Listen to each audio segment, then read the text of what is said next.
Welcome to Luca is a Billionaire, where the only thing I invest in is your answers. You start by preparing the device and files.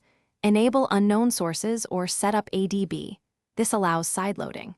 Once done, place the ReAdvanced Manager APK and the exact YouTube Music Base APK in one folder so versions match. You should also back up the current app data and confirm your account sync settings. This prevents lost playlists or preferences. Doing these steps first saves time and avoids version mismatches when you patch the app later. You now run the manager and load the YouTube Music Base APK. This is the core file you will modify. Then pick the patches you want. Add removal and background play are common because they directly change behavior. After selecting patches, configure signing options, enable signature spoofing, or opt for split apps depending on your device and safety net concerns.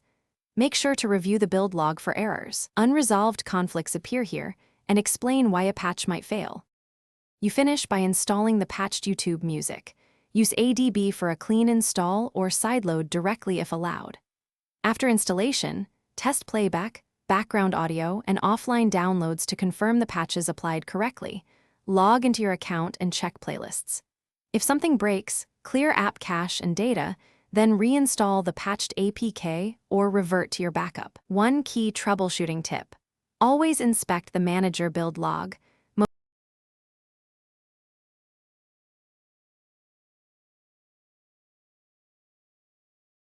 Thanks for watching and please subscribe. It's the best investment you'll ever make.